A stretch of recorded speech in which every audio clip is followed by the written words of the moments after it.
Assalamualaikum warahmatullahi wabarakatuh. Saya Anissa Yolan Febista, mahasiswa semester 4 Prodi Hukum Tata Negara. Di video kali ini saya akan menjelaskan tentang pendekatan filsafat hukum yang merupakan salah satu subtopik dari mata kuliah filsafat hukum Islam yang diasuh oleh Bapak Hervin Yogi Pradipta MHI. Yang pertama, saya akan menjelaskan tentang ilmu hukum.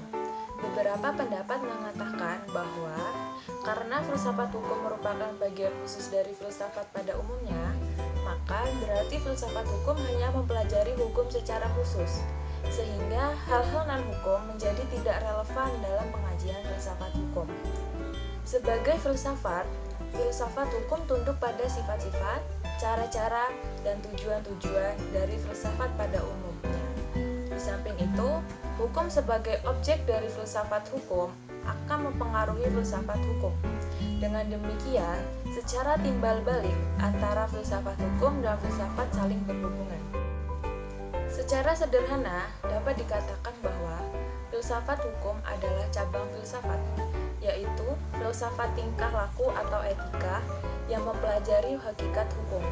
Dengan perkataan lain, filsafat hukum adalah ilmu yang mempelajari hukum secara filosofis. Jadi, objek filsafat hukum adalah hukum, dan objek tersebut dikaji secara mendalam sampai kepada inti atau dasarnya, yaitu disebut hakikat.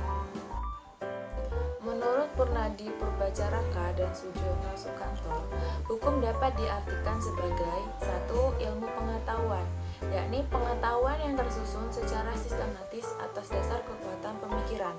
2. Disiplin, yakni suatu sistem ajaran tentang kenyataan atau gejala-gejala yang dihadapi. 3. Norma, yakni pedoman atau patokan sikap tindak perilaku yang pantas atau diharapkan. 4. Tata hukum, yakni struktur atau proses perangkat norma-norma hukum yang berlaku pada suatu waktu dan tempat tertentu serta berbentuk tertulis. 5. Petugas, yakni pribadi-pribadi yang merupakan kalangan yang berhubungan erat dengan penegakan hukum. 6. Keputusan penguasa, yakni hasil proses diskresi. 7. Proses pemerintahan, yakni proses hubungan timbal balik antara unsur-unsur pokok dari sistem kenegaraan. 8. Sikap tindak ajek atau perilaku yang teratur, yakni perilaku yang diulang-ulang dengan cara yang sama yang bertujuan untuk mencapai kedamaian. 9. Jalinan nilai-nilai, yakni jalinan dari konsepsi-konsepsi abstrak tentang apa yang dianggap baik dan buruk. Yang selanjutnya, ilmu filsafat sosial. Filsafat sosial merupakan cabang filsafat yang mempelajari persoalan kemasyarakatan secara kritis, radikal, dan komprehensif sejak Plato dan Aristoteles. Kajian terhadap persoalan-persoalan kemasyarakatan sudah menjadi objek penelitian tersendiri. Menurut Plato dan Aristoteles, susunan masyarakat mencerminkan susunan kosmos yang abadi. Manusia berkewajiban untuk menyesuaikan diri dengan susunan itu dan menaati demi keselamatannya. Kalau tidak, ia menghancurkan dirinya.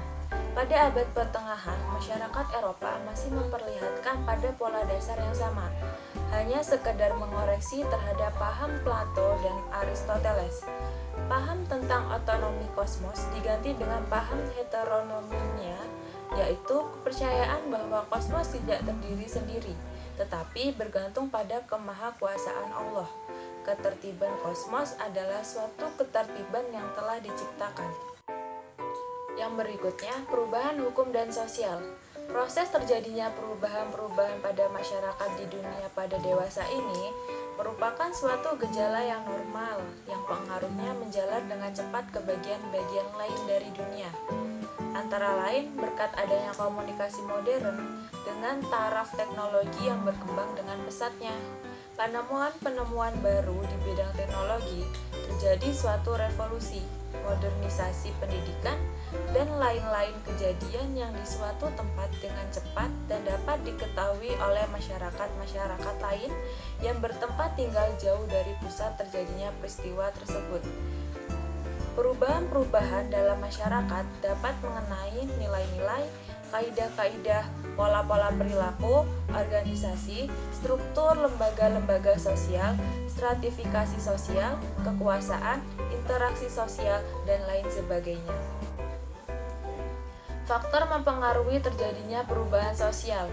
Pada umumnya dapat dikatakan bahwa sumber-sumber terjadinya perubahan-perubahan sosial dapat bersumber pada masyarakat itu sendiri, dan ada yang terletak di luar masyarakat tersebut, yaitu yang datangnya sebagai pengaruh dari masyarakat lain atau dari alam sekelilingnya.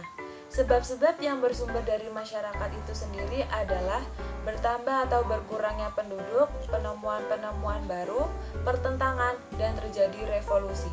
Suatu perubahan sosial dapat bersumber pada sebab-sebab yang berasal dari luar masyarakat tersebut. Misalnya sebab-sebab yang berasal dari lingkungan alam, peperangan, pengaruh kebudayaan masyarakat lain, dan sebagainya. Cukup sekian yang dapat saya sampaikan, kurang lebihnya saya mohon maaf. Saya akhiri, wassalamualaikum warahmatullahi wabarakatuh. Terima kasih.